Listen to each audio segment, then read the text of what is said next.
Halo semua, hari ini kita akan membicarakan sesuatu yang sangat menarik, yaitu hubungan antara Alkitab, Al-Quran, dan Injil Barnabas. Dan pada malam ini kita akan bersama-sama dengan Romo Daniel.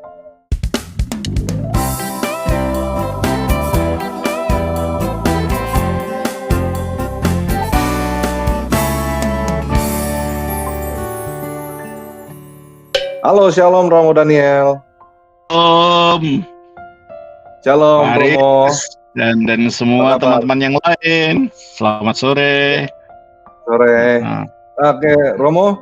Hari ini kita akan berbicara tentang ini, Romo, tentang Injil Barnabas, Romo. Ini Injil ini favorit sekali nih, Romo.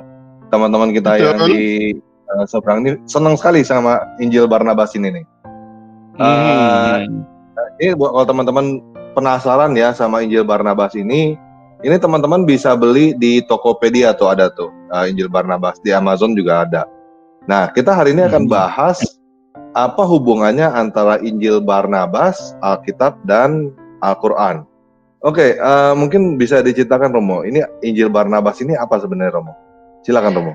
Injil Barnabas ini suatu yang dikatakan Injil yang ditulis oleh Barnabas, yang menurut pengakuan penulisnya dalam buku itu, dia adalah salah satu dari Rasul Yesus Kristus. Dari salah satu dari 12. Ya, padahal coba kita lihat dalam Alkitab ya. Coba kita baca dari Matius pasal 10 ayat 1 sampai 4. Setahu saya sih nggak ada murid dia hanya bahas Romo ya, dari 12 itu. Coba kita baca aja supaya orang tahu. Oke, di berapa? Matius? Pasal 10 ayat 1 sampai 4. 10 1 sampai 4. Oke, ini saya baca nih ya buat teman-teman semua ya.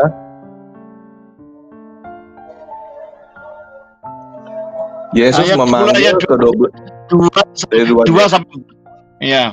Oke. Inilah nama ke-12 rasul itu.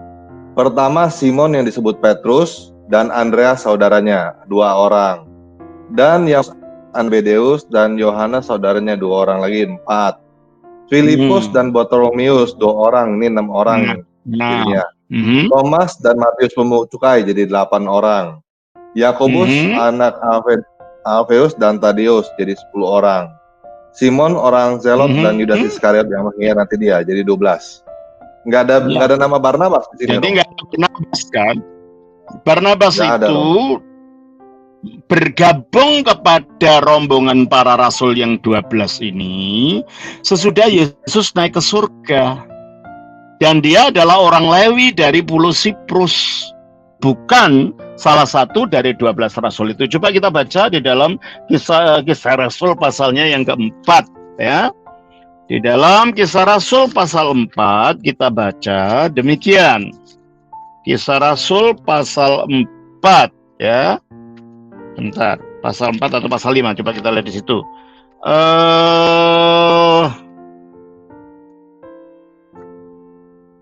Coba kita lihat ayat 36, pasal 4 ayat 36 dan 37.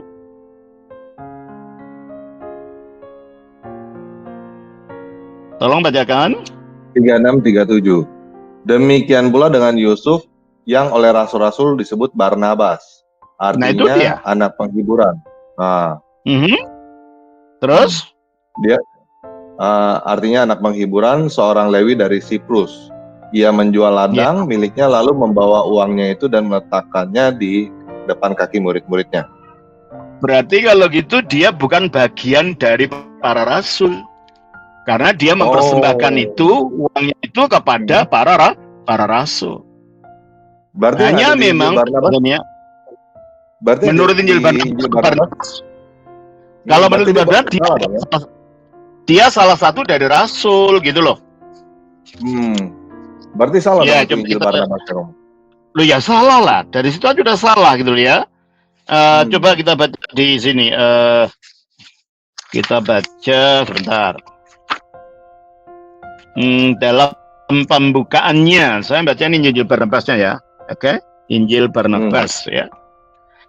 Kita baca dari Injil Barnabas itu dari pembukaannya dulu ya. Gini, Barnabas, Rasul Yesus dari Nazaret, menyerukan Kristus kepada semua mereka para penduduk bumi ini yang mengendaki kedamaian dan penghiburan. Sahabat-sahabat tercinta, Tuhan yang Maha Agung yang mau menakjubkan beberapa hari yang telah lewat telah mengunjungi kita melalui nabinya Yesus Kristus dengan membawa ajaran dan seterusnya. Ya, terus di situ dia mengatakan ayat yang dia sangat anti Paulus tulisan ini. Dikatakan gini, di antara mereka termasuk juga Paulus yang telah menyelewengkan ajaran. Aku membicarakan semua ini dengan penuh keprihatinan. Atas dasar inilah aku menuliskan kebenaran ini yang telah aku saksikan dan dengarkan selama aku bergaul dan berinteraksi dengan Yesus. Dia tidak pernah bergaul dan berinteraksi dengan Yesus, karena dia baru datang setelah Yesus naik ke surga. Dan datangnya kepada Itu para kayaknya rasul. Ya, Kalau dengar itu kayaknya dia merasa Paulus dan Yesus hidup sejaman ya, Romo ya, kayaknya ya. iya. Nah, ini memang dieksploitasi oleh penulis Injil ini karena memang pernah ada ketegangan antara Paulus dan Barnabas dalam Kisah Rasul 16. Coba kita lihat gitu ya. Kisah Rasul pasal yang ke-16 kita baca terjadi ketegangan antara Paulus dan Barnabas. Masalah apa? Masalah siapa yang mau diajak untuk sebentar. 16 atau berapa itu? Oke, kita baca 15. Kisah Rasul 15 ayat 35 sampai dengan ayat yang ke-41. Coba kita baca di situ. Oke. Paulus dan Barnabas tinggal beberapa lama di Antioquia. Mereka bersama-sama dengan banyak orang lain mengajar dan memberitakan firman Tuhan. Jadi Paulus dan Barnabas, sebentar saya jelaskan. Paulus dan Barnabas memang dikirim dari gereja Antioquia untuk mengabarkan Injil. Mereka teman sepenginjilan gitu ya. Terus? Tetapi beberapa waktu kemudian berkatalah Paulus kepada Barnabas, "Baiklah kita kembali kepada saudara-saudara kita di setiap kota, di mana kita telah memberitakan firman Tuhan untuk melihat bagaimana keadaan mereka." Tetapi Barnabas ingin membawa juga Yohanes yang disebut Markus. Ini Markus penulis Injil ya, Romo ya. Tetapi Paulus dengan tegas berkata bahwa tidak baik membawa serta orang yang telah meninggalkan mereka di Pamfilia dan tidak mau turut bekerja bersama-sama dengan mereka. Hal itu menimbulkan perselisihan yang tajam sehingga mereka berpisah. Dan Barnabas membawa Markus juga sertanya berlayar ke Siprus. Nah itu, jadi sebentar, sudah cukup itu aja. Jadi memang terjadi perselisihan, tapi perselisihan bukan masalah doktrin. Perselisihan masalah siapa yang bisa diajak. Mengapa ya si Barnabas ingin memaksa untuk mengajak Markus? Karena Markus itu ponakannya. Markus itu ponakannya Barnabas gitu loh. Ya. Sementara Paulus tidak mau, karena apa? Di tengah jalan ketika mereka pada waktu itu dalam perjalanan penginjilannya yang pertama, si Yohanes ini meninggalkan mereka karena nggak kuat menahan kesulitannya itu. Jadi Paulus merasa orang ini nggak bisa dipercaya gitu loh. Jadi konfliknya ini bukan konflik masalah ajaran, tapi konflik untuk siapa yang bisa diajak untuk menemani perjalanan itu. Nah, oleh penulis Injil Barnabas ini dieksploitasi seolah-olah konfliknya antara Barnabas dan Paulus itu masalah ajaran, yang ternyata tidak. Dan menurut catatan gereja Ortodoks, menurut catatan sejarah gereja Ortodoks, akhirnya Paulus dan Barnabas bertemu lagi. Dan waktu akhirnya tahun abad keberapa gitu, makam Barnabas akhirnya matinya di Siprus. Di tempat waktu itu dibuka petinya, ternyata di dadanya itu ada Injil Matius dari Barnabas ini. Jadi kalau begitu Oh. tidak ada masalah doktrinal gitu loh antara Paulus dan Barnabas. Ini masalah siapa yang mau diajak untuk melayani ini loh, gitu loh. Ngerti? Oh. Tetapi di buku Injil Barnabas itu ada perbedaan doktrin antara Paulus dan Barnabas. Loh gitu ya? iya, makanya dikatakan tadi dia mengatakan nih loh, dia mengatakan begini dalam tulisannya si katanya Barnabas ini mengatakan, kata baca ya, di mana banyak dari ajaran-ajaran ini, maksudnya ajaran Yesus, yang telah diselewengkan oleh setan di balik kedok kesucian.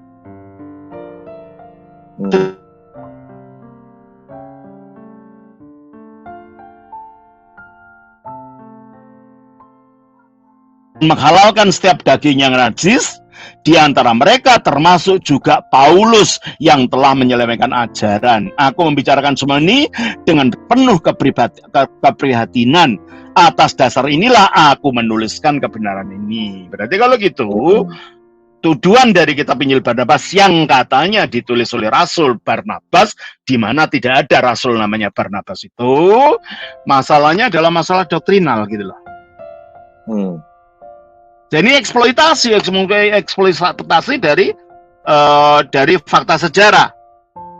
Perselisihannya bukan perselisihan doktrinal, perselisihan mengenai teman yang diajak untuk bekerja sama dalam penginjilan. Itu perselisihannya.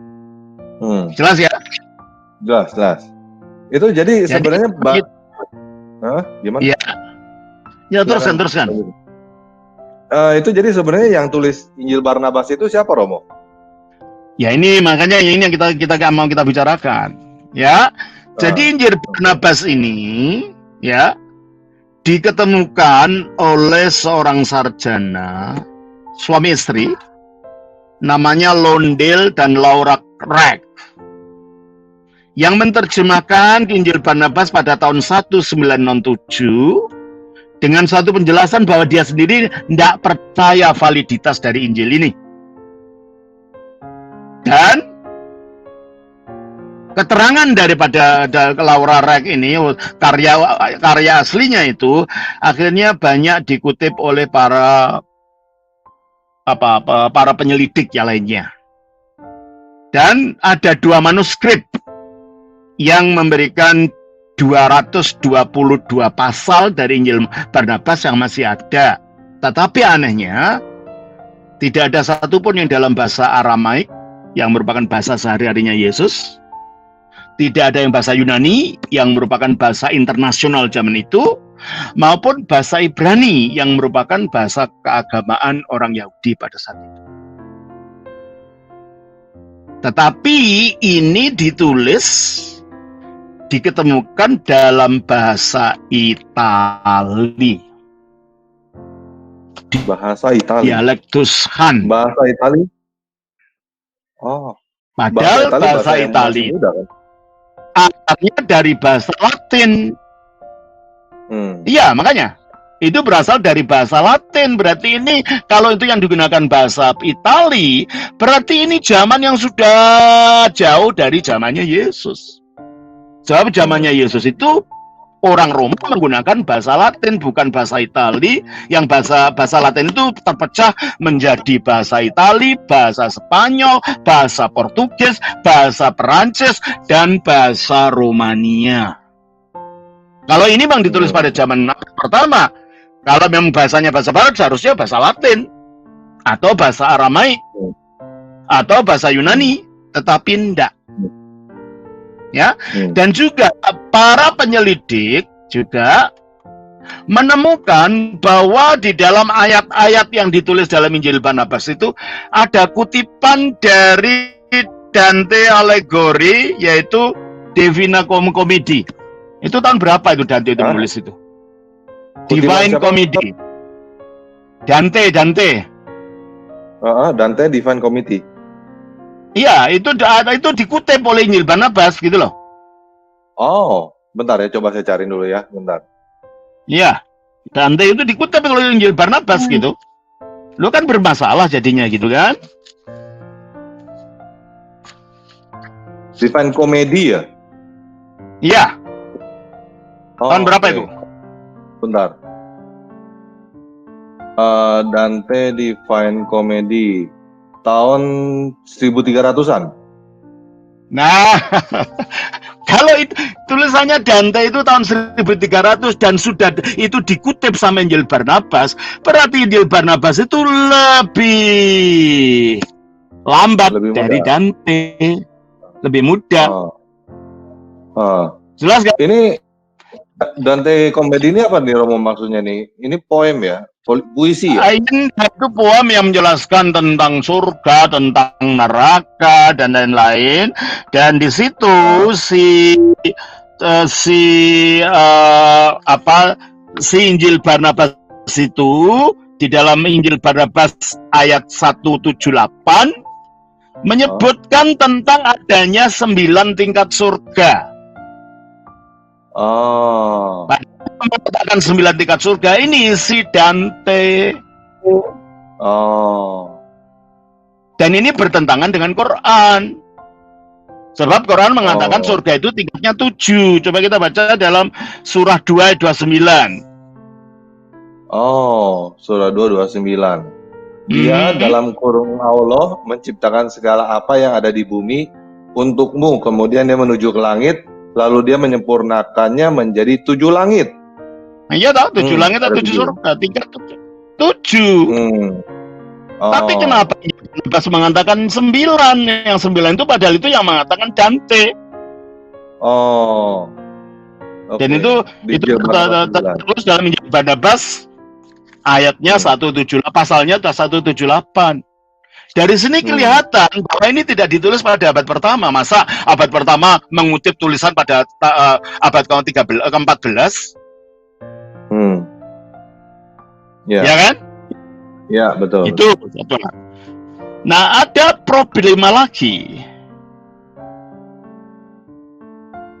Kelihatannya si penulis Injil Barnabas ini tidak tahu bahasa Yunani yang merupakan bahasa internasional waktu itu, tidak pula tahu bahasa Ibrani.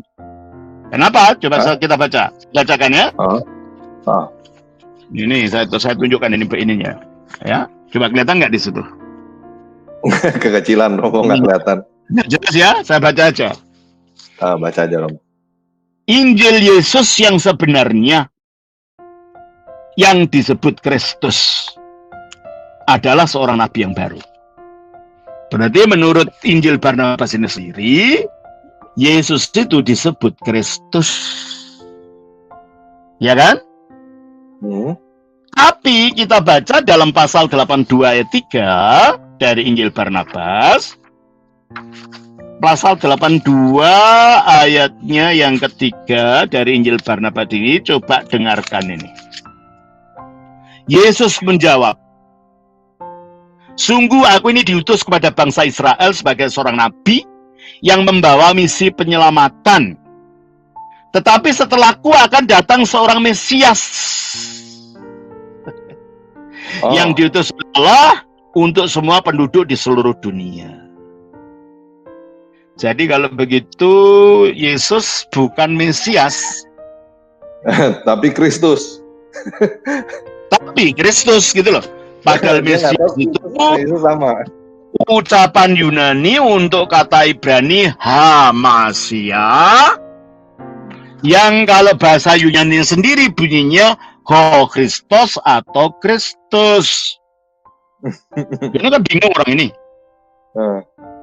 Di satu sisi mengatakan Injil Yesus yang sebenarnya yang disebut Kristus, berarti Yesus itu Kristus. Tapi di dalam ayat pasal 82 ini dia bukan. Akan datang Mesias yang lain gitu kan? Coba kita baca juga pasal 96 ayat 2 dan 3.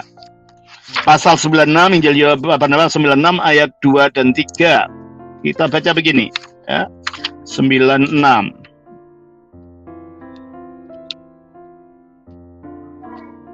Ayatnya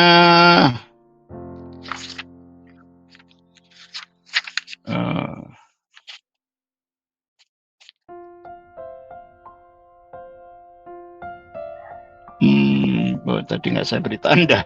Tapi karena panjang itu, ayat-ayatnya itu panjang-panjang gitu. Jadi dia mengatakan tentang Mesias itu. Coba saya carinya ayatnya tadi ini panjang-panjang soalnya.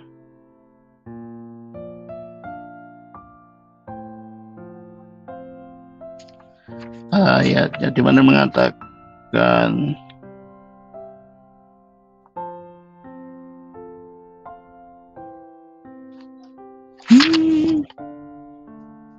coba itu ayatnya kita lihat. Ayat 97, ayat 1 dan 6. Coba kita ayat 97 aja. Pasal 97. Ya. Kita baca pasal 97 ayat 1 ya. Meskipun aku tidak layak untuk melepas tali ikatan sepatunya, aku telah menerima berkat dan rahmat dari Tuhan untuk dapat melihatnya. Loh, ini kan kata-kata Yohanes Pembaptis kok dijejalkan ke mulutnya Yesus. Iya kan? Yohanes Pembaptis merasa tidak layak mengandung tali kasutnya Yesus. Karena ini Yesus tidak layak terhadap Mesias yang katanya dikatakan mau datang itu. Kemudian pendeta tinggi menjawab bersama gubernur dan raja, jangan mencemaskan dirimu, oh Yesus, manusia suci pilihan Allah. Karena di masa pemerintahan kami tak akan ada lagi fitnah besar ini, karena kami akan menulis laporan kepada Senat Tinggi Romawi sedemikian rupa, sehingga lahir keputusan resmi yang melarang siapapun untuk menyebutmu sebagai Tuhan atau Putra Tuhan.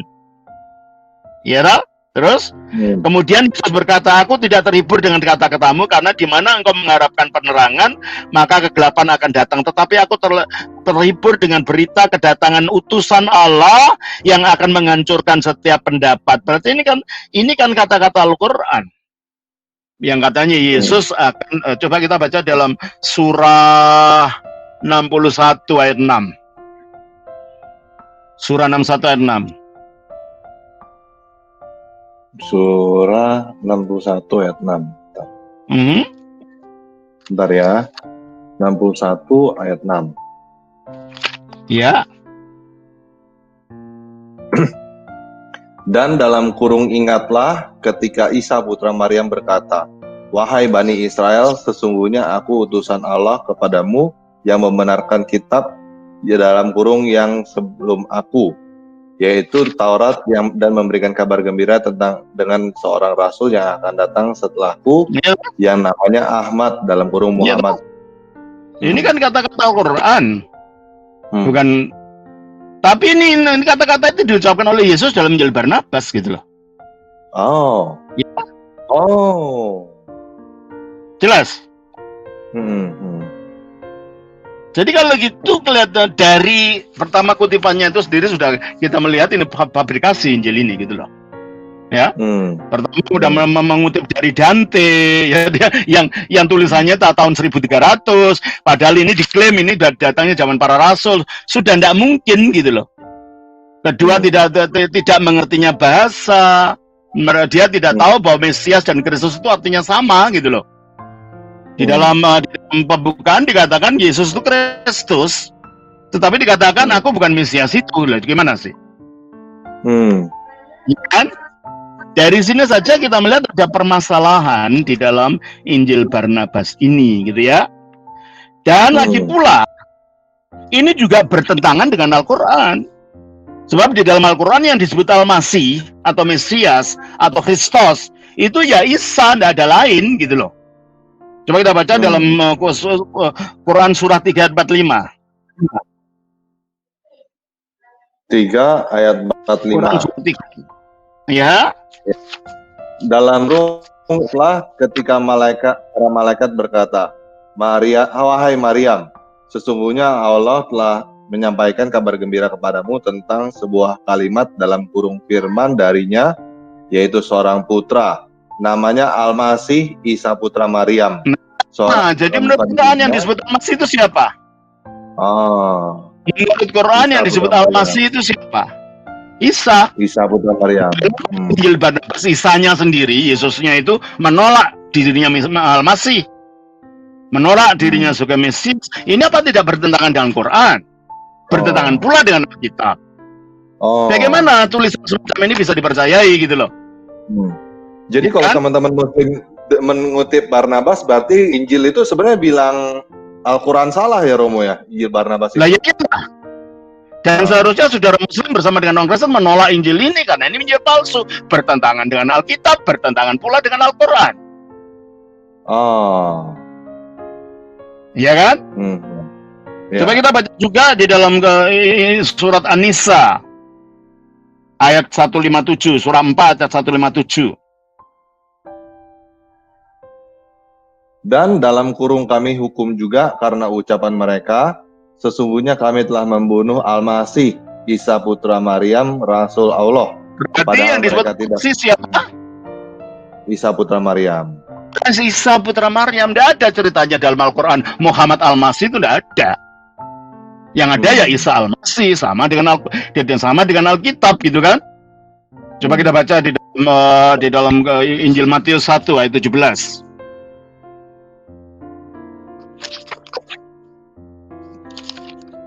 Injil Matius 1 ayat 17.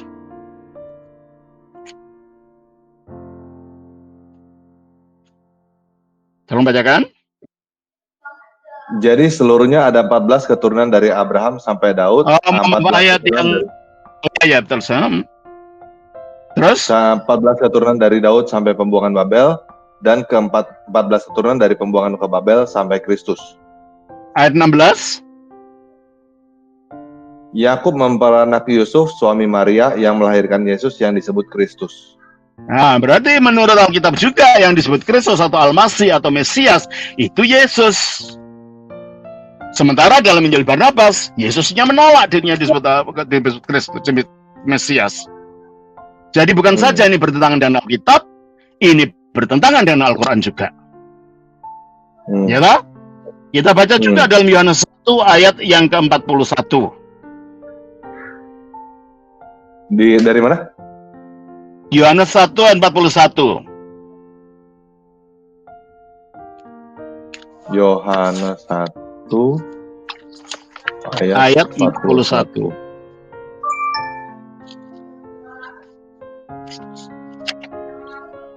Andreas mula-mula bertemu dengan saudaranya dan ia berkata kepadanya, kami telah menemukan Mesias, dalam kurung artinya Kristus. Nah, Mesias artinya Kristus.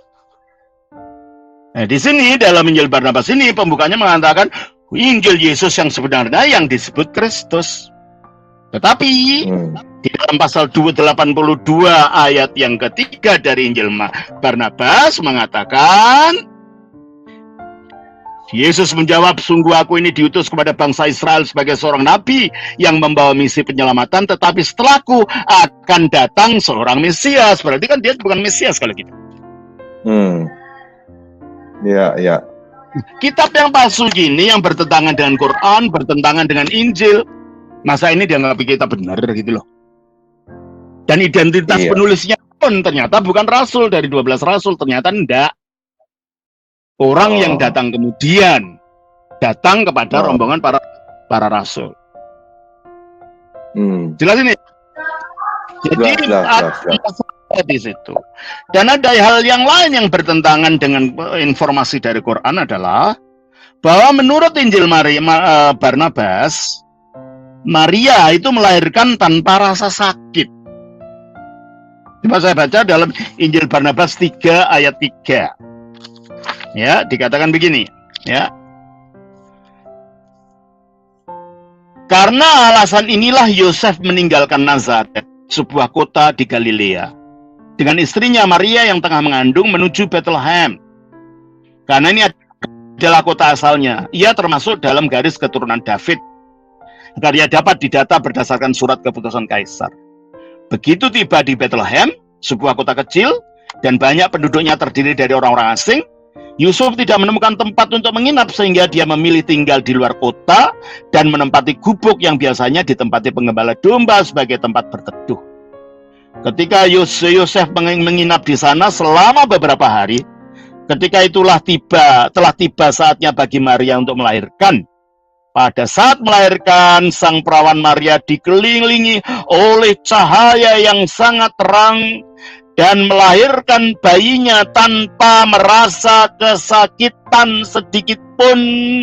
Kemudian dia menggendong dan menyelitu bayinya dengan kain baju dan seterusnya. Ini bertentangan dengan Al-Quran, di mana Maria melahirkan tanpa rasa sakit. Coba kita baca dalam Quran surah 19 ayat 23. Bentar ya, surah 19 ayat 23. Kemudian rasa sakit akan melahirkan memaksanya dalam kurung bersandar pada pangkal pohon kurma.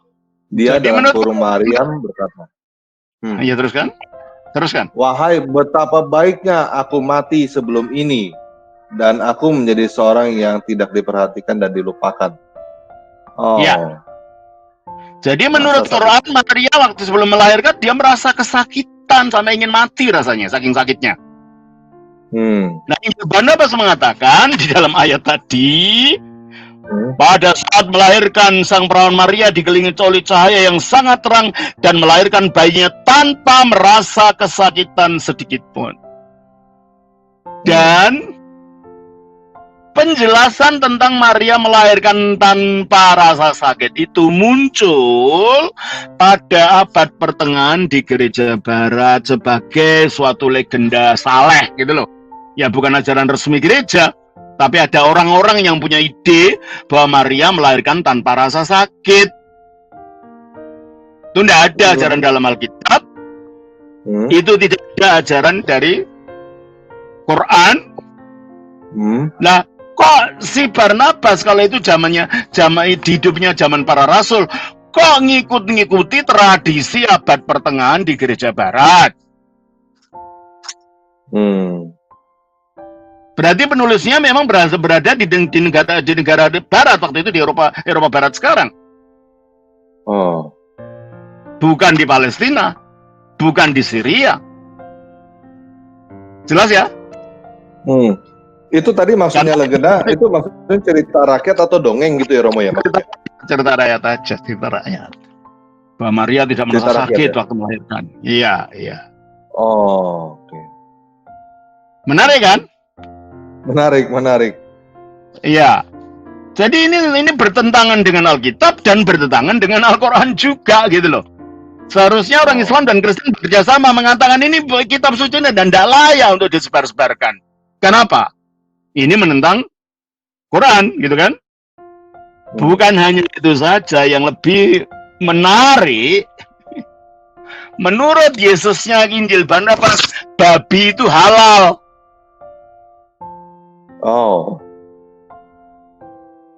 Menarik kan?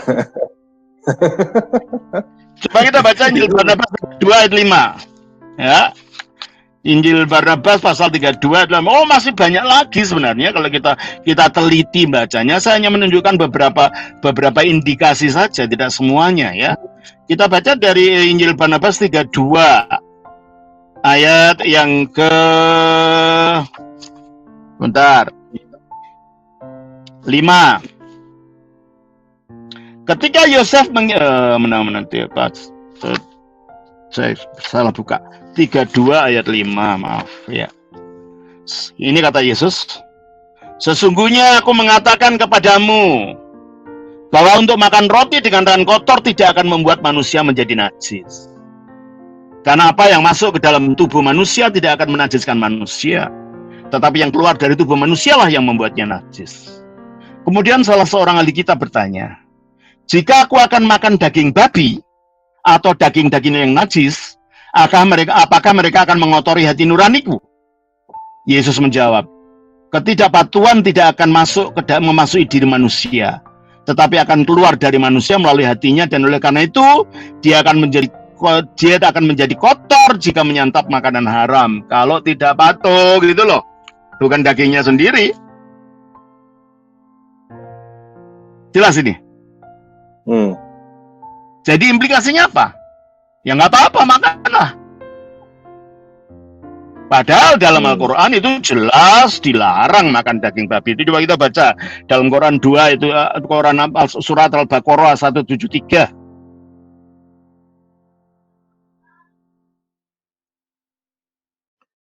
Sesungguhnya dia hanya mengharamkan atasmu bangkai, darah, daging babi, dan dalam kurung daging hewan yang disembelih dengan menyebut Nah, itu. dalam kurung menyebut nama selain Allah. Ya, jadi menurut Quran daging babi itu haram, tetapi menurut Injil Barnabas Yesus menghalalkan daging babi. Gimana ini? Ini kan bertentangan dengan Quran kalau gitu loh. Apakah bisa dipercaya Injil ini? Ya kan? Karena ajarannya bertentangan dengan ajaran Quran itu sendiri gitu ya. Satu lagi. Menunjukkan bahwa si penulis Injil Barnabas itu tidak pernah tinggal di Palestina, di Israel sana. Karena dia tidak tahu geografi tanah Palestina. Coba kita baca dalam Injil Barnabas pasal 20 ayat 1. Injil Barnabas pasal 20 ayatnya yang ke-1. Dikatakan begini.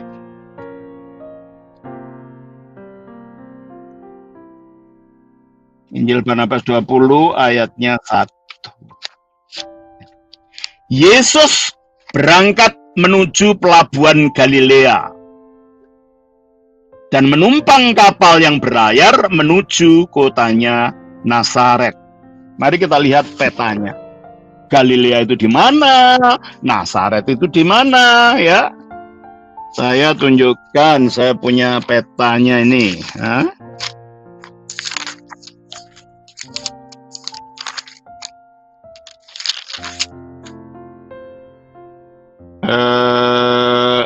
Galilea itu sebenarnya nama suatu provinsi ya, provinsi sebelah utara gitu ya. Coba kita lihat. Ini ada peta ya. Nah, saya tunjukkan Galilea di sini. Ya. Dan saya tunjukkan Nazaretnya mana sebentar. Nazaretnya di sini. Galileanya di sini. Loh, Nazaret itu tempatnya tinggi di bukit. Saya udah ke sana. Loh, apa mungkin Yesus berjalan melalui daratan ke tempat tinggi naik perahu?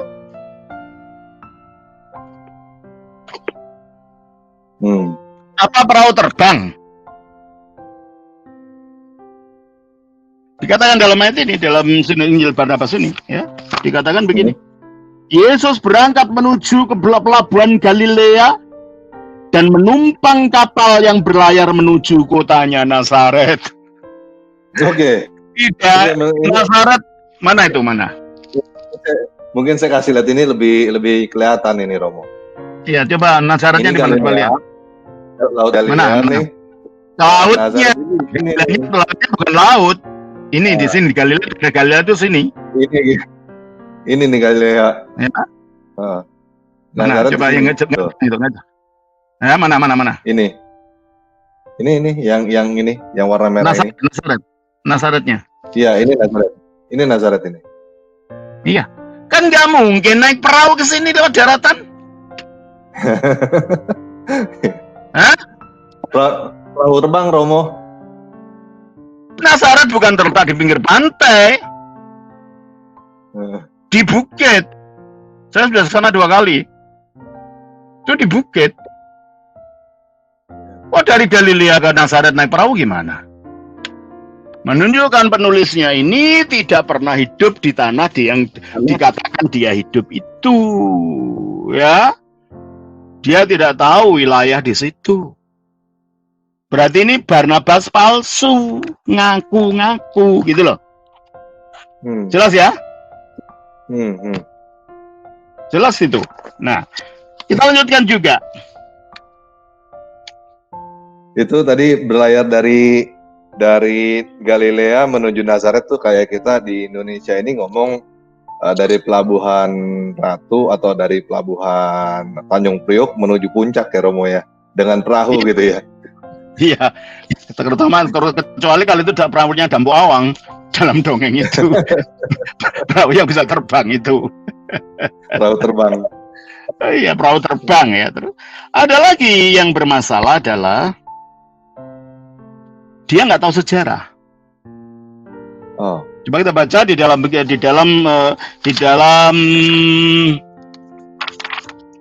Injil Barnabas pasal 3 ayat 1. Di dalam Injil Barnabas pasal 3 ayat yang ke-1 dikatakan mengenai kelahiran Isa, kelahiran Yesus. Yang berkuasa di Yudea saat itu adalah Herodes berdasarkan keputusan Kaisar Agustus. Sedangkan Pilatus menjabat sebagai gubernur dalam wilayah keagamaan Anas dan Kayafas. Oleh karena itu berdasarkan perintah Kaisar Agustus, semua wilayah yang dikuasai dilakukan ke pendataan penduduk. Oleh karena itulah setiap warga pulang kembali ke daerah asal masing-masing. Karena alasan inilah Yusuf meninggalkan Nazaret, sebuah kota di Galilea, dengan istrinya Maria yang tengah mengandung menuju Bethlehem, dan seterusnya. Akhirnya berbicara tentang kelahiran Yesus. Jadi menurut Injil Barnabas, Yesus lahir ketika Pilatus menjadi gubernur. Secara sejarah itu salah total. Karena Pilatus baru diperintahkan oleh pemerintah Romawi untuk menjadi wali negeri di Yudea pada tahun 27.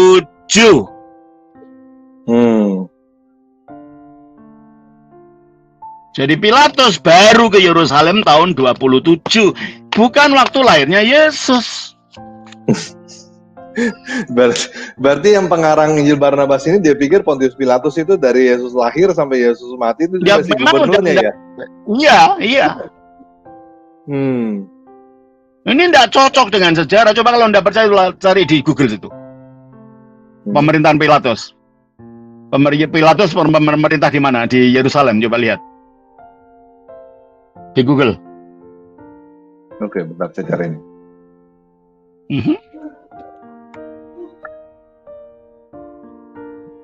Pontius Pilate.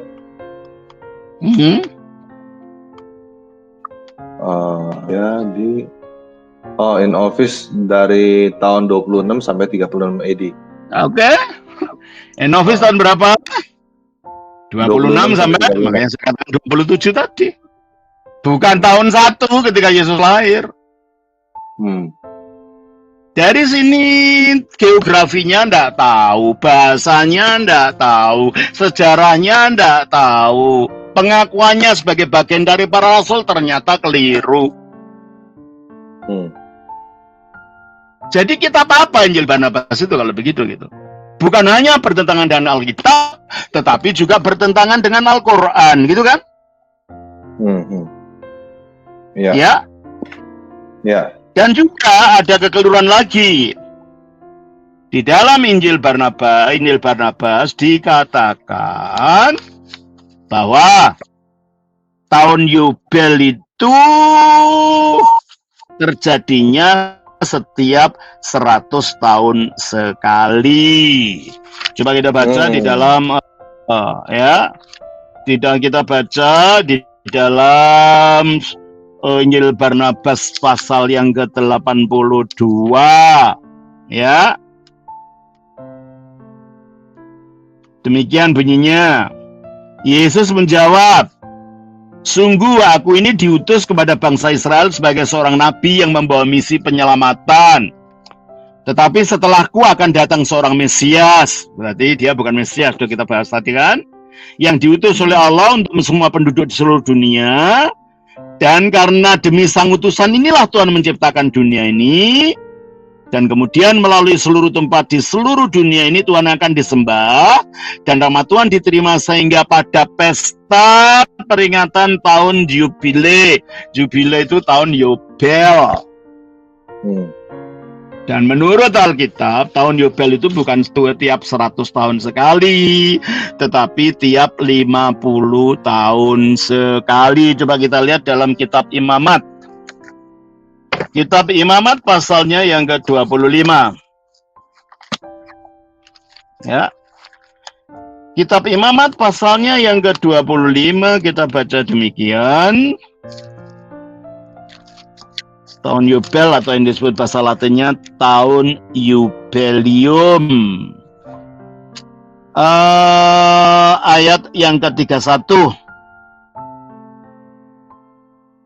Mulai 29 deh. 29.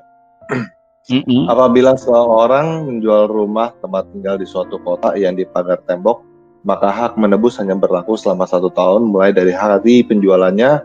Hak menebus berlaku hanya 1 tahun. Tetapi jikalau rumah itu tidak ditebus dalam waktu setahun itu, rumah itu secara mutlak menjadi milik si pembeli turun-temurun.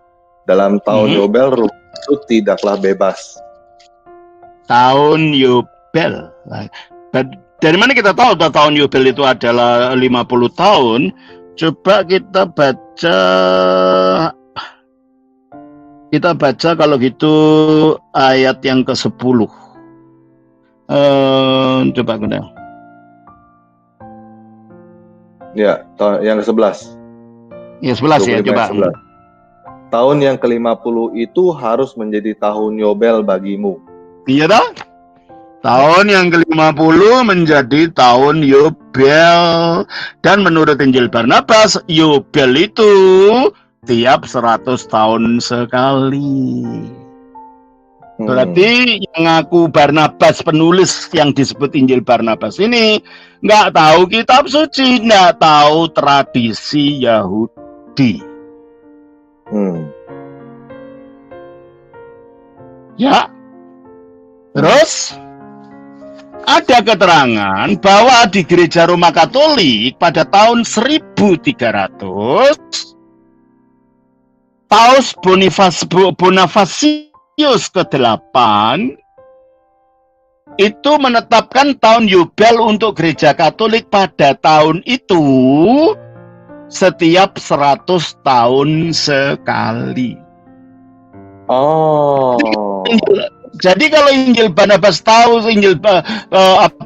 tahun Yobel itu 100 tahun sekali, berarti tahunnya dari peristiwa sesudah Paus Bonifasius ke-8 itu mencanangkan tahun Yobel untuk gereja Roma Katolik di zaman itu 100 tahun sekali. Berarti kita lihat kalau begitu, orang ini tidak pernah tinggal di Palestina, tinggalnya di Barat. Ya kan, tadi kan kita sudah buktikan. Ya. Dan juga tahunnya adalah peristiwa sesudah tahun 1300. Karena pada tahun itulah Sri Paus dari Roma, Bonifasius ke-8 itu menetapkan tahun Yobel sebagai 100 tahun sekali di dalam gereja Roma Katolik di zaman itu. Jadi kalau begitu dari bukti-bukti internal tidak mungkin Injil Barnabas ini pertama ditulis oleh Rasulnya Yesus, sebab tidak ada anak Rasulnya Yesus namanya Barnabas. Jelas? Dan kedua, dia tidak mungkin orang Yahudi karena bahasa Ibrani tidak ngerti, bahasa Yunani tidak ngerti, bahasa Aramaik tidak ngerti, bahasa Latin pun tidak bisa. Karena aslinya buku kitab ini ditulis dalam bahasa Italia, Dialectus kan. Dan juga ada yang bertentangan ya. Coba kita baca lagi di dalam mengenai pemahamannya tentang Injil tuh ya. Kita baca di dalam Injil Barnabas ini ayatnya yang judulnya dulu. Injil Yesus Kristus yang sebenarnya. Berarti kalau gitu penulisnya mengakui inilah Injil Yesus itu. Betul kan? No. Yeah. Berarti kan Injil Yesus Kristus yang sebenarnya, berarti inilah Injil Yesus itu. Jadi kitab ini. Nah, apa ini gak bertentangan dengan ajaran Islam? Bahwa kepada Nabi Isa diturunkan langsung kitab namanya Injil, bukan yang ditulis oleh Barnabas. Jelas gak itu? Maksudnya tulis Injil Yesus gitu ya, sekalian gitu. Injil Yesus yang sebenarnya. Mungkin kalau bahasa Inggrisnya the original Gospel of Jesus Christ gitu, mungkin gitu. Saya yang bahasa Inggris sedang saya betulin di toko di percetakan, jadi saya nggak punya bahasa Inggris, yang punya terjemahannya. Ya kadang-kadang terjemahan bahasa Indonesia yang gini-gini itu kadang-kadang nggak benar gitu loh ya. Coba kita baca kalau gitu. Sekarang pasal 1. Dalam beberapa tahun yang telah lewat, seorang perawan yang bernama Maria, keturunan Nabi Daud dari suku Yuda, telah dikunjungi oleh malaikat Jibril atas perintah Tuhan. Perawan ini menghidupi kehidupan suci dan seterusnya. Coba saya lihat bagaimana Yesus menerima Injil ya. Coba, oh bukan ini. Coba saya lihat Yesus menerima Injil itu begini.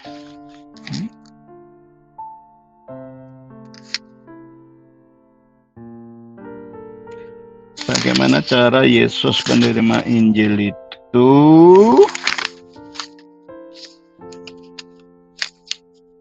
Pasalnya di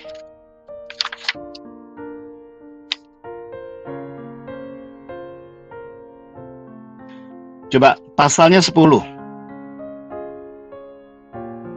Memasuki usia 30 tahun, Yesus, sebagaimana dia katakan sendiri kepadaku, maksudnya Barnabas, yang ngakunya nulis Injil ini, pergi ke Gunung Zaitun bersama dengan ibunya untuk mengumpulkan buah zaitun.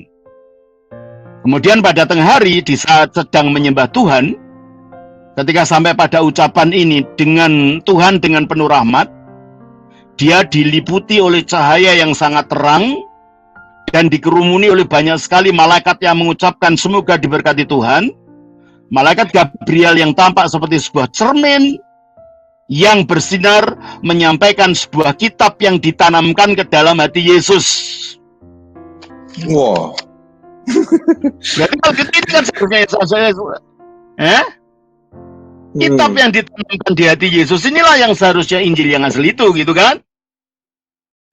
Kenapa yang Injil yang namanya Injil Barnabas itu dikatakan sebagai Injil yang asli, Injil sejati? Apa tidak bertentangan?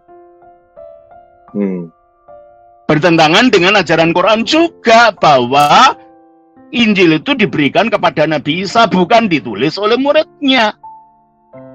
Berarti kalau gitu ada Injil dong. Injil yang berupa sebuah cermin yang bersinar. Gabriel berupa seperti sebuah cermin, menyampaikan sebuah kitab yang ditanamkan ke dalam hati Yesus, sehingga dia memiliki semua pengetahuan tentang apa yang telah dilakukan dan difirmankan Tuhan. Berarti ini kan Injil itu. Loh kok bisa ada Injil yang asli, kata Injil Barnabas, yang masuk ke dalam dada Yesus, dengan Injil yang ditulis oleh Barnabas yang dikatakan itu Injil yang asli? Bermasalah enggak ini? Sangat bermasalah. Seharusnya saudara harus menolak Injil itu. Menolak Injil ini karena bertentangan dengan Quran dan bertentangan dengan Alkitab secara bersama-sama, gitu ya. Tapi kok teman Muslim kok ada yang seneng ya ngutip-ngutipnya dari situ ya, Romo? Aneh ya? Karena apa? Karena dalam Injil inilah dikatakan yang disalib bukan Yesus, gitu loh. Oh, tuh. Untuk pertama kali nama Yudas Iskariot muncul sebagai yang disalib itu di Injil ini. Dalam Al-Quran nggak disebutkan siapa yang menggantikan Yesus, itu tidak ada. Bahkan nama rasul pun tidak ada. Nama rasul-rasul Yesus pun tidak ada dalam Al-Quran, nggak ada disebutkan. Apalagi ini Yudas. Coba saya baca ya. Saya baca di dalam Injil ini, Barnabas ini mengenai penyaliban dari Yesus Kristus. Ya. Kita baca sebentar di dalam pasal yang akan kelihatan sekali itu fabrikasinya, gitu loh. Jadi kalau mengatakan yang disalib itu Yudas, itu bukan dari Al-Quran, bukan dari hadis, dan bukan dari tradisi Islam. Itu dari karangan Injil ini, Injil palsu ini. Baru namanya disebutkan sebagai Yudas, gitu kan. Coba saya baca di sini. Ya. Dari Injil Barnabas pasal 215. Ketika para tentara dengan bimbingan Yudas telah berada dekat dengan tempat persembunyian Yesus, Yesus ketika itu mendengar suara orang banyak yang sedang mendekat, sehingga dengan perasaan cemas dia masuk ke dalam rumah. Sedangkan ke-11 murid sedang tidur pulas. Dalam Alkitab tidak ada Yesus masuk rumah, itu di Taman Getsemani ini terjadi. Kalau ini yang dimaksud, ya tak? Kemudian Tuhan mengingat hambanya sedang berada dalam bahaya, telah memerintahkan malaikat-malaikat Gabriel, Mikael, Rafael, dan Uriel untuk mengambil Yesus keluar dari alam dunia ini. Malaikat-malaikat suci ini datang dan mengambil Yesus melalui pintu yang menghadap ke selatan. Mereka membawa dia dan menempatkannya di langit ketiga dengan kawalan rombongan besar malaikat-malaikat yang selalu mensucikan Tuhan. Yudas Iskariot memasuki rumah secara paksa mendahului semua yang lain dan memusuhi ruangan di mana Yesus telah diangkat ke langit. Sementara murid-murid Yesus masih tertidur, di mana kemudian Tuhan bertindak secara menakjubkan dengan mengubah total penampilan Yudas sampai-sampai suara dan wajah Yudas sangat mirip dengan suara dan wajah Yesus, di mana kami benar-benar mempercayainya sebagai Yesus. Setelah itu dia, yaitu Yudas, membangunkan kami sambil mencari di mana gerangan sang guru berada. Tak lama kemudian kami merasa tercengang dan bertanya, "Engkaulah adalah guru kami, apakah engkau telah melupakan kami?" Dan dia, Yudas, sambil tersenyum berkata, "Kalian semua ini bodoh yang tidak mengenali aku sebagai Yudas Iskariot." Dan pada saat dia mengatakan hal itu, masuklah tentara dan mencengkramkan tangan-tangan mereka ke tubuh Yudas, karena itu dia sangat mirip Yesus dalam setiap lekuknya. Dan akhirnya dia yang disalibkan. Oh. Saudara, lalu ya, bagi mereka nggak peduli, bagi orang-orang ini nggak peduli kebohongan-kebohongan pada bahasa yang lain. Pokoknya Yesus sudah disalib lah, itu mereka dapat dukungan dari situ gitu. Yang penting Yesus nggak disalib, mau itu dongeng. Iya, yang penting itu gitu loh. Iya. Yang lain-lain itu bertentangan dengan Al-Quran juga, bertentangan dengan Alkitab juga. Semuanya itu tidak. Loh, kalau mengenai sejarah Palestina saja dia nggak tahu. Ya toh, jumlah rasul saja dia nggak tahu, dan dia mengaku dirinya bagian dari itu. Bahasa aslinya para rasul saja dia nggak tahu. Loh, bagaimana dia tahu bahwa yang disalib itu bukan Yesus? Berarti itu dongeng gitu loh, yang dibuat orang pada tahun berapa? Sesudah tahun 1300. Yang hidupnya bukan di Palestina, hidupnya di Barat, yang mengetahui budaya Barat tentang Dante alegori, tentang Paus Bonifacius. Berarti orang ini tidak pernah hidup di tempat di mana Yesus ada. Kalau itu saja bohong, bagaimana mungkin kita percaya dongeng ini kalau bukan difabrikasi? Itu berarti kayak ini ya Romo ya, kayak Santo Nicholas dengan Santa Claus ya Romo ya. Ya, betul. Itu yang saya khotbahkan kemarin tuh, apa itu? Santa Claus itu tidak ada kaitannya dengan Natal, itu dongeng. Ya orangnya memang Santo Nicholas itu seorang uskup ortodoks di Gereja Timur, tinggal di Mira di Turki sekarang. Akhirnya karena dia orangnya sangat dermawan, suka bantu orang, dan akhirnya dia dijadikan sebagai patron orang-orang yang mempunyai belas kasihan pada orang. Dan akhirnya itu di gereja terutama di negara Belanda itu dijadikan tradisi setiap Natal, karena Natal itu memperingati belas kasih Allah, memberikan hadiah yang paling besar, yaitu firman-Nya jadi manusia. Maka simbolnya adalah Santo Nikolaus ini. Disertai dengan bantunya, namanya Swarbit. Yang sekarang saya jelaskan. Kapan dapat berusaha terbang ya Romo? Ya, lalu orang-orang Belanda ini akhirnya berimigrasi ke Amerika, tinggal di New York, di daerah Manhattan. Tahun kalau saya nggak salah tahun 1920-an kalau saya nggak lupa. Waktu itu Coca-Cola sedang booming-boomingnya.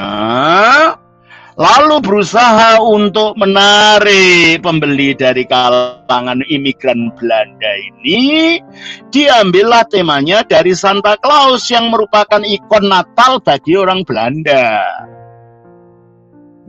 Nah, Santa Claus namanya Sinterklas tadinya. Sinterklas itu dibacakan secara Inggris jadi Santa Claus. Dan Sinterklas ini diberi baju warnanya Coca-Cola. Apa itu warnanya? Merah. Nah, di situ akhirnya berkembang menjadi komersil yang sangat laku. Akhirnya kisah ini dicampur dengan kisahnya Papa Noel dari Skandinavia yang tinggalnya di kutub, naik kereta salju, ditarik oleh rusa-rusa salju itu. Nah, kebetulan karakternya sama-sama orang yang sama-sama memiliki kedermawanan. Akhirnya ceritanya Sinterklasnya orang Belanda ini yang jadi Santa Clausnya Coca-Cola itu dicampur dengan Papa Noelnya Skandinavia. Jadilah Santa Claus yang kita kenal sekarang. Yang makanya rusa terbang itu ya. Iya, dalam gereja Ortodoks kita tidak menggunakan itu sama sekali, enggak. Natal ya kisahnya kisah kelahiran Yesus, bukan Santa Claus, tidak ada gunanya itu. Nah, ini sama seperti ini gitu loh. Ini sama seperti ini.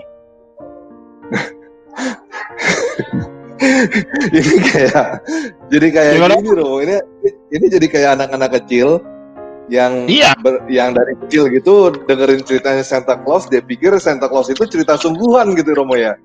Iya, ini kayak gini. Yudas yang disalib itu kayak cerita sungguhan. Padahal sebelum Yesus disalib, Yudas sudah mati bunuh diri kan? Menurut Alkitab. Coba kita baca. Ya. Kita baca dalam Injil Matius. Matius pasal yang ke-27. Ya. Atau 20 ya. 27 ayatnya yang ke mana itu?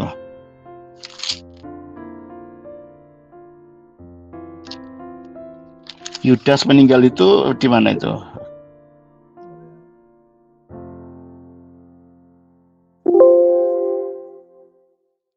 Yesus disalibkan. Hah? 27 ayat 3. Bentar. 27 ayat 3 sampai 5. 27 ayat berapa? 3 sampai 5. 3 sampai 5. Iya, pada waktu Yudas yang menyerahkan dia melihat bahwa Yesus telah dijatuhi hukuman mati, menyesallah ia. Lalu ia mengembalikan uang yang 30 perak itu kepada imam-imam, kepala, dan tua-tua. Dan berkata, aku telah berdosa karena menyerahkan darah orang yang tidak bersalah. Tetapi jawab mereka, apa urusan kami dengan itu? Itu urusan kamu. Maka ia pun melemparkan uang perak itu ke dalam bait suci, lalu pergi dari situ dan menggantung diri. Nah, setelah menggantung diri kan waktu Yesus mati ada gempa bumi luar biasa. Mungkin tali untuk menggantung dirinya itu putus, dia jatuh ke tanah, kena batu mungkin, sehingga perutnya pecah, gitu kan? Kita baca Kisah Rasul pasal 1, ya. Kisah Rasul pasal 1 ayatnya yang ke... Coba kita baca Kisah Rasul pasal 1 ayat 16 sampai 18.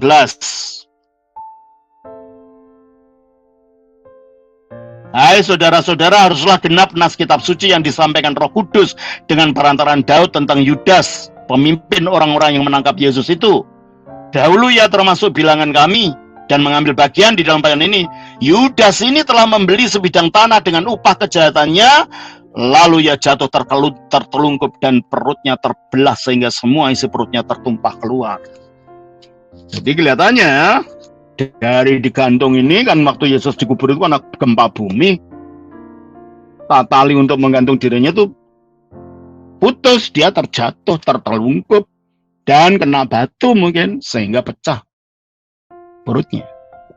Loh, masa mungkin Yudas yang sudah mati ini lalu ditangkap, disalib? Dan apakah mungkin kalau yang disalib betul Yudas akan mengatakan seperti yang dikatakan orang di atas salib itu, Bapa, ampunilah mereka karena mereka tidak tahu apa yang mereka lakukan. Mungkin Yudas mengatakan gitu.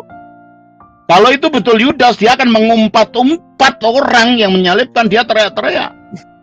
Dia akan mengatakan, bukan Yesus gitu iya. ya. Iyalah. Tidak mungkin ampunilah dia karena mereka tidak tahu apa yang mereka katakan. Dan ketika si pencuri itu mengakui Yesus, tidak mungkin Yesus bisa, kalau itu Yudas, bisa mengatakan, hari ini juga engkau akan bersama aku di atas ke dalam Firdaus.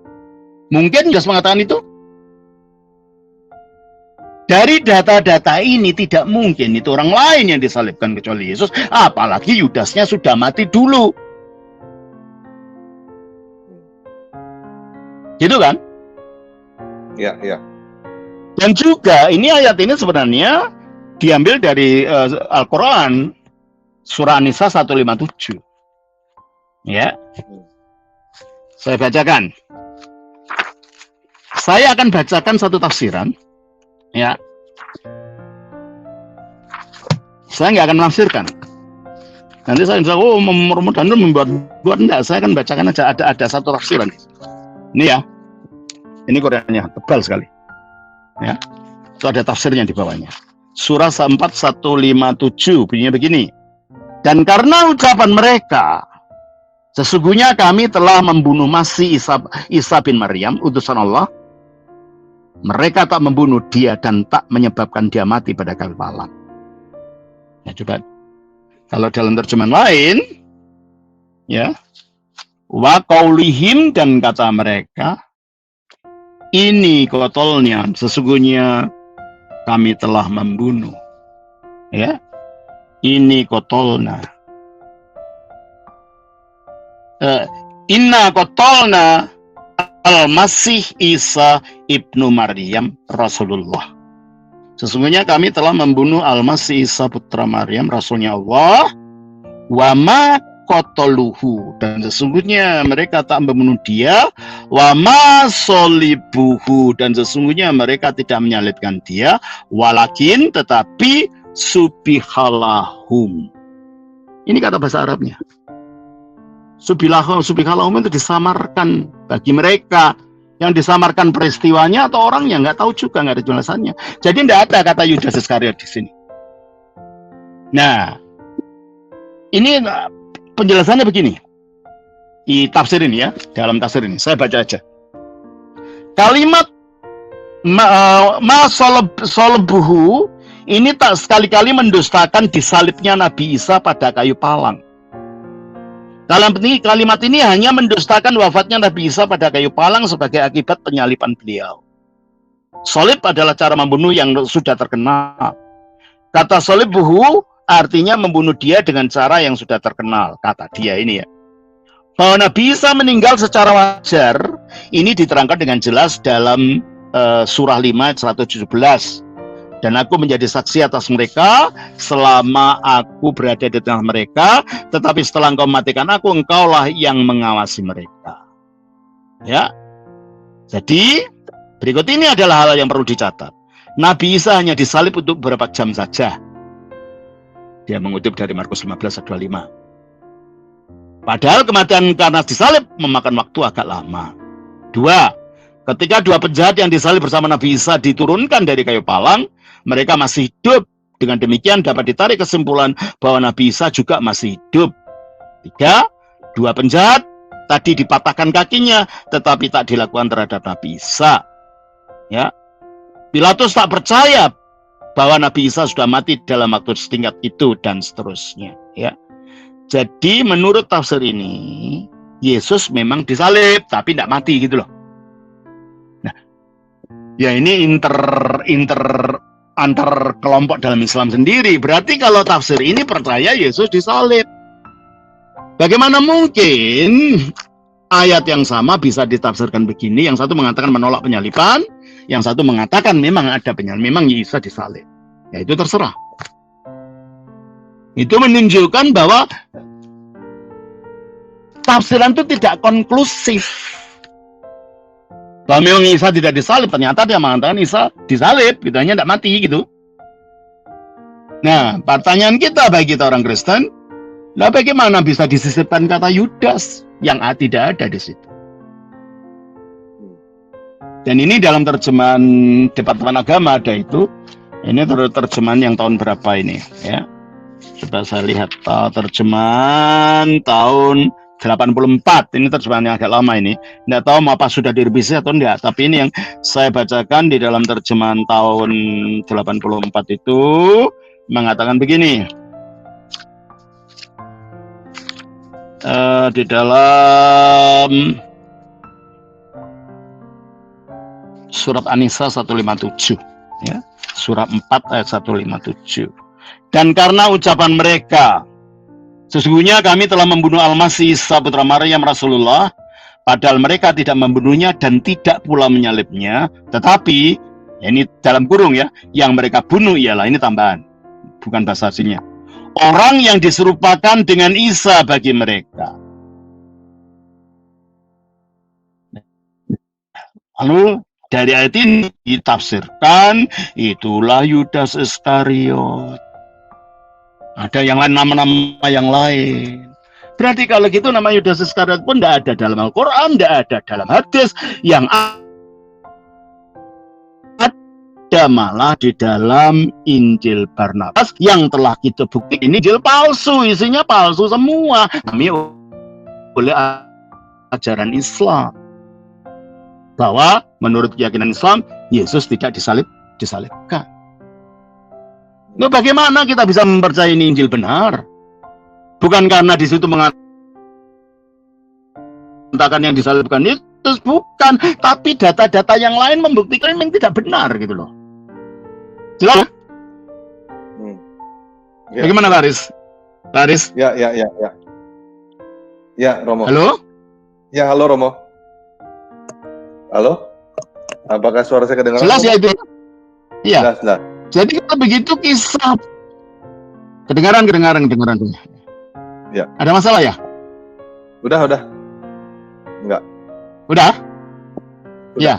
Jadi masalah bahwa Yudas tidak disalib, yang disalibkan Yudas dalam Injil Barnabas ini tidak meyakinkan melihat bukti-bukti lainnya bertentangan dengan Alkitab, bertentangan dengan Al-Quran, bertentangan dengan data sejarah, bertentangan dengan geografis, bertentangan dengan semua gitu loh. Nah kalau yang lain-lain itu salah, mana mungkin ini bisa diyakini bahwa cerita tentang Yudas yang disalibkan itu benar, yang lain-lainnya yang basic saja salah gitu loh. Tentang geografi, tentang bahasa, tentang identitas orang, semuanya salah semua. Gimana ini cerita ini bisa dipercayai gitu loh. Iya. Jelas ya? Iya. Jelas banget Romo. Jadi seharusnya saudara Muslim juga harus malu menggunakan buku ini gitu loh untuk membuktikan. Karena ini bertentangan dengan Al-Quran gitu loh. Ya, jadi kalau orang Kristen tidak mengaku Injil ya karena memang Injil palsu. Munculnya aja dari tahun 1300 terbukti dia tahunnya tahun Yobel, tahun 100 tahun sekali, yang itu baru muncul pada kepemimpinan Sri Paus Bonifasius ke-8 gitu loh. Ya. Jelas sih. Mungkin saya tadi catat Romo, ini ada 9 poin Romo di sini Romo. Yang pertama, Barnabas itu bukan murid Yesus. Yang kedua, tidak ada perbedaan doktrin antara Barnabas dengan Paulus sebenarnya. Tetapi di situ ada dibikin-bikin gitu konflik doktrin. Iya. Terus udah gitu bahasa. Dia ada 10 berarti. Bahasanya yang dipakai itu bahasanya bahasa Itali gitu. Bahasa Itali itu zaman Yesus belum ada bahasa Itali. Bahasa muda yang berasal dari bahasa Latin. Ya, bahasa yang sangat muda. Yang ketiga. Yang keempat, dia mengutip puisi dari Dante Divine. Komedi. Ya. Divine Comedy itu puisi abad ke-14. Ya. Itu ada 4. Yang keempat. Terus poin kelima, dia tidak tahu bahwa Mesias dan Kristus itu artinya sama. Ya.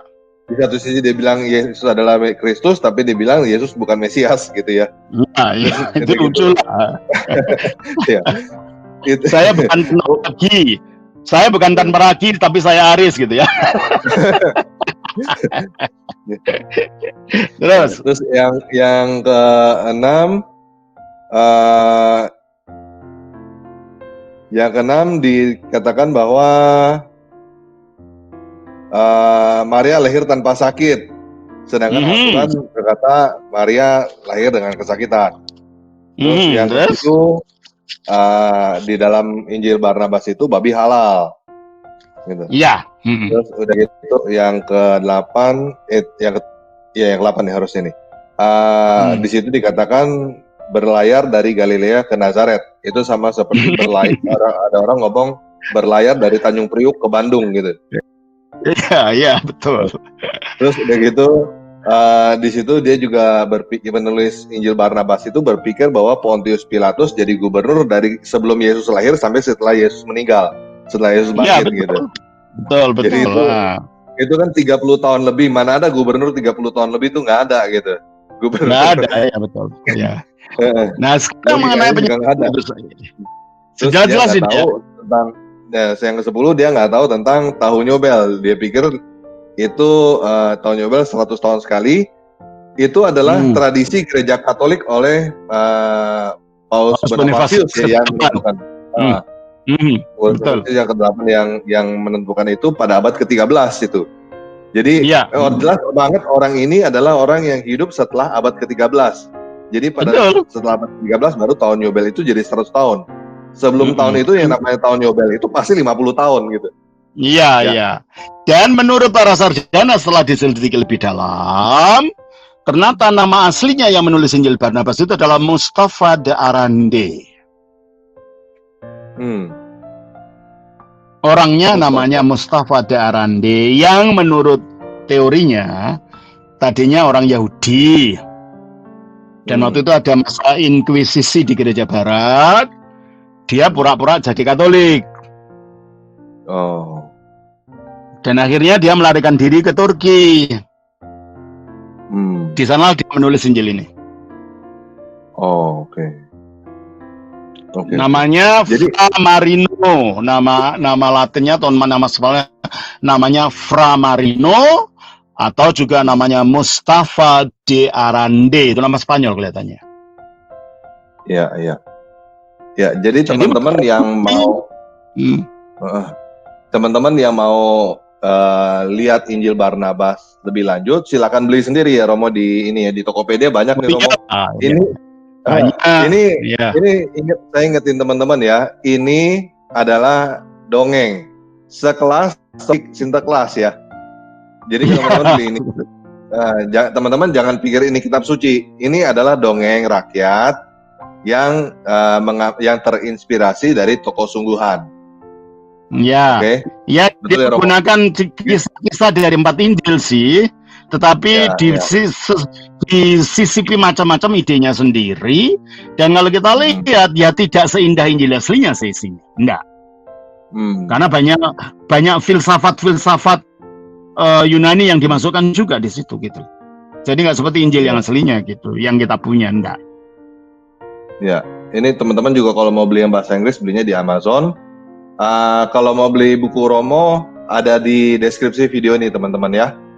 Mendingan beli yang Romo punya, yang Romo bikin daripada beli ini sih, daripada beli yang ini Injil Barnabas ini. Ini mah beli dongeng. Iya. Daripada beli dongeng ini, mendingan beli dongeng Sinterklas lah. Daripada itu semua, mendingan beli bukunya Romo Daniel yang ada di deskripsi video ini ya. Linknya sudah saya taruh ya. Ini juga mungkin biar teman-teman biar lebih paham lagi, maksudnya apa dongeng rakyat gitu atau apa? Iya, kalau kita Kristen ada tradisi apokrifa ya. Injil apokrifa ini lebih dari rendahnya dari apokrifa gitu. Nah, ini mungkin teman-teman yang masih bingung ini, kelasnya apa Injil Barnabas ini seperti apa, teman-teman bisa lihat YouTube ya. Teman-teman cari ini Superbook ya. Superbook ini adalah cerita yang terinspirasi dari Alkitab, tapi ini buat anak-anak nih teman-teman nih ya. Jadi di sini diceritakan bahwa ini ada anak-anak muda gitu, ceritanya dia punya robot, terus udah gitu hidup di zaman sekarang, ceritanya kartun begitu, terus udah gitu dia balik ke zaman dulu ceritanya nih, balik ke zaman-zaman yang ada di Alkitab. Jadi ini jalan ceritanya ini seperti Doraemon gitu, jalan ceritanya seperti Doraemon, tapi dia balik ke zaman Yesus. Nah ini dongeng ya teman-teman ya, ini dongeng buat anak-anak gitu, sama seperti ini Injil Barnabas ini. Injil Barnabas ini, ya sama seperti itu, satu level ini kelasnya ya. Superbook ini zaman sekarangnya, kalau abad ke-13an, 14an, ya ini Injil Barnabas ini. Ini adalah zaman dulu mah ya nggak ada komik ya, belum seperti zaman sekarang komik bergambar keren-keren begitu, Dragon Ball, terus ada komik ini, komik itu, sekarang banyak lah gitu. Nah zaman dulu belum ada, berupa novel begini, berupa tulisan-tulisan. Ini buat anak-anak ya teman-teman ya, Injil Barnabas. Jadi jangan sangka ini Injil asli ya. Nah ini nih, ini kita lihat sepintas deh. Ini kayak begini nih, tunggu saya matiin kan supaya nggak kena copyright. Nah ini, nah sama kayak begini Injil Barnabas nih. Zaman dulu nggak ada kartun secanggih ini, adanya ya novel-novel gitu, ditulisannya dalam bentuk kata-kata, ya jadilah Injil Barnabas namanya. Dicomot dari Injil Matius, Markus, Lukas, Yohanes, Al-Quran, mungkin ada lagi yang lain-lain, filsafat apa, dicampur-campur. Dari ini, dari itu, macam-macam gitu loh. Iya, dicampur-campur di macam-macam. Kisah penyaliban itu sendiri ya. Kalau kita mau Injil Barnabas, penyaliban itu di samping dalam Alkitab banyak nubuat-nubuat. Coba kita baca sedikit ya. Kita baca dalam Matius pasal yang ke-16. Coba kita baca dulu. Matius 16 ayatnya yang ke-21. Tolong bacakan. Matius 16 ayat 21.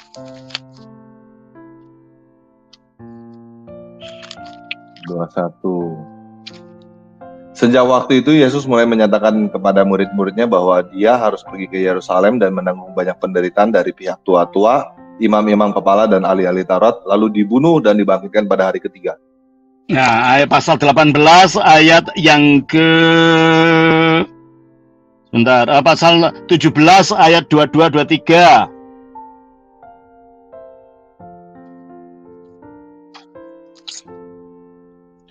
Pada waktu itu Yesus dan para muridnya dan murid-muridnya sampai di Galilea. Ia berkata kepada mereka, manusia akan diserahkan ke dalam tangan manusia, dan mereka akan membunuhnya, dan pada hari ketiga ia akan dibangkitkan. Ya, pasal 20 kita baca. Saya tunjukkan beberapa fakta dulu ya. Ayat yang ke-17 sampai dengan ayat 19. Ketika Yesus pergi ke Yerusalem, ia memanggil ke-12 muridnya tersendiri dan berkata kepada mereka di tengah jejak, sekarang kita pergi ke Yerusalem, anak manusia akan diserahkan kepada imam-imam kepala dan ahli-ahli Taurat, dan mereka akan menjatuhi dia hukuman mati, dan mereka akan menyerahkan dia kepada bangsa-bangsa yang tidak mengenal Allah, supaya ia diolok-olok, disesah, dan disalibkan, dan pada hari ketiga ia akan dibangkitkan. Iya toh? Gini, ya, taruhlah Yesus bukan Tuhan. Ya, taruhlah Yesus bukan Tuhan, Nabi saja. Nabi menurut ajaran Islam adalah maksum, tidak bisa bohong. Nah ini Yesus mengatakan menubuatkan dia akan disalibkan. Nah kalau dia Nabi, mungkin nggak dia berbohong tentang penyaliban itu. Kalau Tuhan, Nabi saja. Berarti dia sudah menubuatkan dia akan disalibkan. Lalu datang kemudian ajaran baru mengatakan dia tidak disalibkan. Nah, kita harus milih kalau gitu. Ini yang ngomong Nabi loh bahwa dia akan disalibkan. Dan memang terjadi demikian. Nggak mungkin dua-duanya benar. Itu satu. Ya. Dan masih banyak akhirnya bukti-buktinya dari para muridnya. Dan juga ada bukti independen yang berasal dari luar Alkitab dan ditulis oleh seorang ahli sejarah. Ini loh, terkenal sekali. Flavius Josephus. Itu seorang hidup hampir ya lebih muda dari Yesus, tapi di zaman itu. Dia orang Yahudi yang akhirnya menjadi seperti apa, bekerja dengan orang Romawi gitu. Di dalam bukunya Kemasa Kunoan Bangsa Yahudi pasal yang ketiga ayat 3 dia menulis begini. Ya, saya bacanya bahasa Inggrisnya. Ini aslinya dalam bahasa Yunani, tapi ini saya punya terjemahnya dalam bahasa Inggris.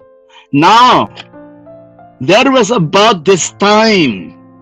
Dan sekarang kira-kira pada saat ini, Yesus, a wise man, seorang yang bijaksana. If it be lawful to call him a man. Kalau ini diizinkan mengatakan dia sebagai manusia. For he was a doer of wonderful works. Karena dia adalah pembuat pekerjaan-pekerjaan yang mengherankan. A teacher of such men, seorang guru dari manusia yang sedemikian, as received the truth with pleasure. Yang menerima kebenaran dengan sukacita. He drew over to him, dan dia menarik kepada dirinya sendiri, both many of the Jews, baik banyak dari orang Yahudi, and many of the Gentiles, dan banyak dari orang-orang non-Yahudi. He was the Christ. Dialah Al-Masih itu. And when Pilate, dan ketika Pilatus, at the suggestion of the principal man among us, oleh saran daripada orang-orang terpenting di antara kami, had condemned him to the cross, telah menghukum dia di atas salib. Those that love him, mereka yang mengasihi mencintai dia, at first did not forsake him, pertama-tama tidak meninggalkan dia, for he appeared to them alive again the third day, karena dia menampakkan dirinya lagi kepada mereka pada hari ketiga. Ini bukan Injil, ini bukan orang Kristen yang nulis, ini ahli sejarah, dia orang Yahudi. Coba buktikan ajaran Injil Barnabas sama Yesus sudah disalib, yang disalib Yudas. Bukti sejarah. Nggak akan ketemu. Dan ada lagi ini. Ini seorang jenderal Romawi, ya, bukan jenderal, gubernur Romawi, Pliny the Younger. Coba saya bacakan. Ada banyak sih data-data sejarah yang membuktikan memang Yesus disalibkan, ya, dan bangkit. Tapi yang paling jelas memang si Josephus tadi. Coba kita baca di sini.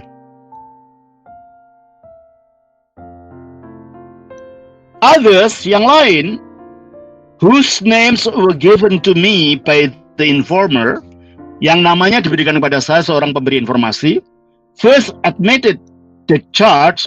Yang pertama dia mengakui tuduhannya. Ini maksudnya waktu itu orang-orang Kristen yang jadi Kristen itu dianiaya, ya, ditangkapi, ya. Kalau zaman sekarang ngaku PKI gitu kan ditangkap sama polisi. Zaman itu ngaku Kristen udah dianiaya sama para penyembah berhala ini, ya. Then denied it, kemudian menyangkalinya. They said, mereka mengatakan, that they had ceased to be Christian 2 or more years previously, bahwa mereka telah berhenti menjadi orang Kristen 2 atau beberapa tahun sebelumnya. And some of them even 20 years ago, dan bahkan di antara mereka ngakunya sampai 20 tahun yang lalu. Dan setelah saya ambil yang penting aja. This made me decide.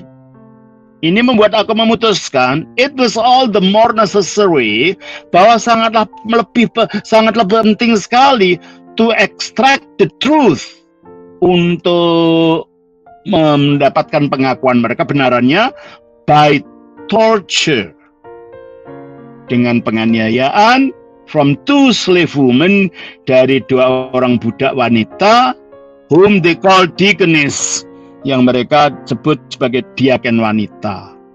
I found nothing Saya tidak temukan apa-apa, but a degenerate cult carried to extravagant length. Bahwa ini hanyalah suatu kultus, suatu ajaran sekte yang begitu rendah, ya, sampai dibesar-besarkan gitu. Nah, di dalam ayat ini, di dalam laporan kepada Kaisar Trajanus ini, Pliny mengatakan, ya, begini. They also declare, mereka juga menyatakan that the sum total of their guilt, dan bahwa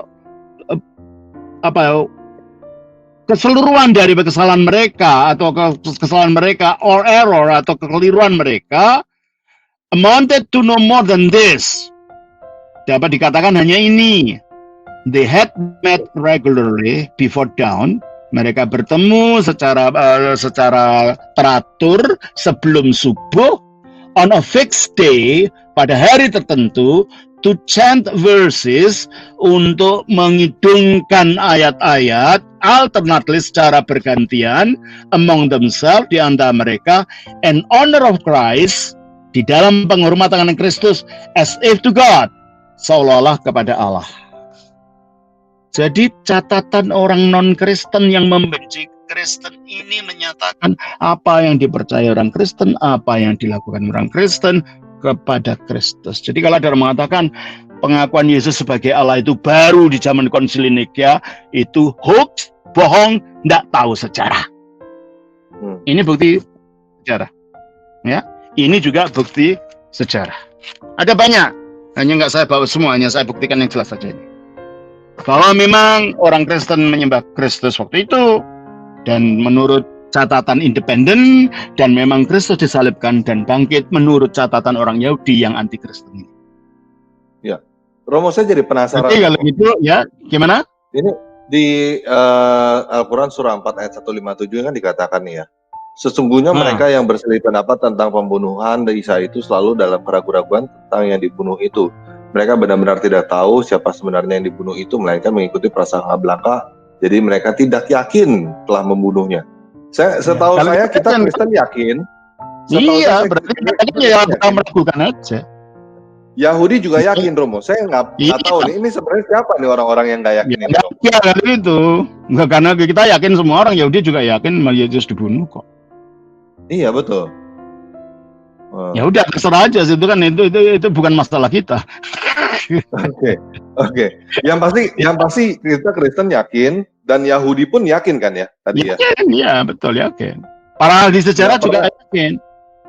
Ini tadi Yosefus sejarah zaman kuno yakin, ini yakin. Bahkan Bart Ehrman yang katanya pengkritik kitab suci, ya, dari Amerika, dia mengatakan salah satu fakta sejarah yang tidak bisa diragukan ialah tentang Yesus ialah bahwa dia mati disalib.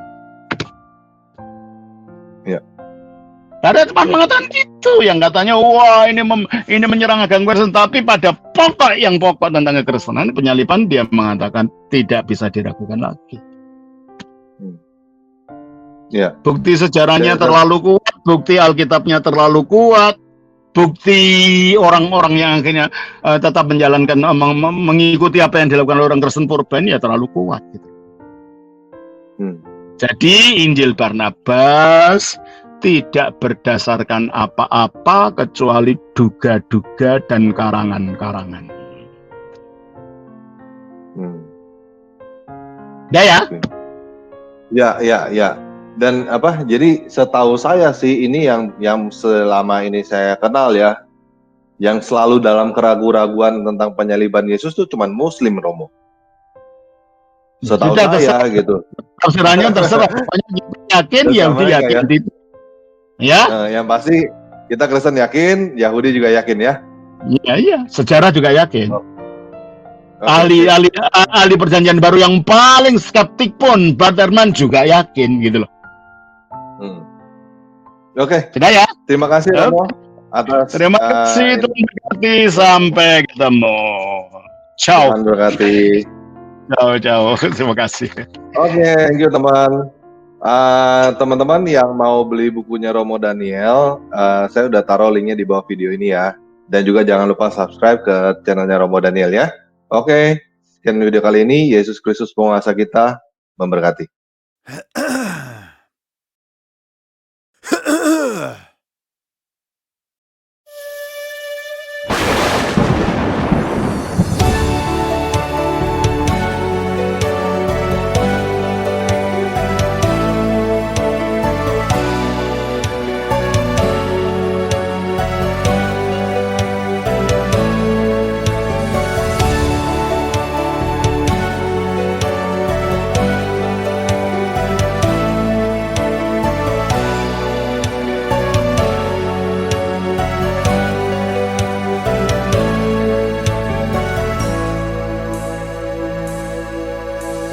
Betapa ku bersyukur Kau pemilik hidupku, penebus penuntunku.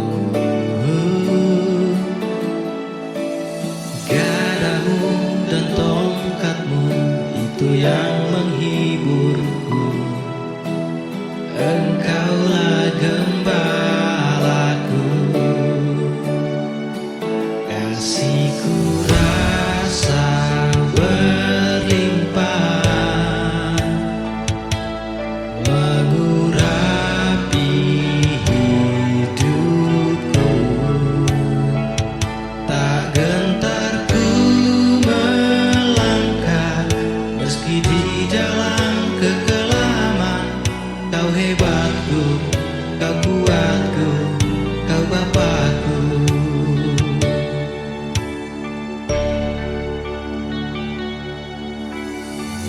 Setiap malamku bertelut ku menyembah. Ku tahu kau sertaku, menyenangkan hatimu, buah keselamatanku. Roh Kudus menuntunku. Kau mampukan bertahan lalui badai kelam. Kau pulihkan segalanya jadi baru. Terima kasih Yesusku, tak henti ku lantunkan. Terima kasih, terima kasih.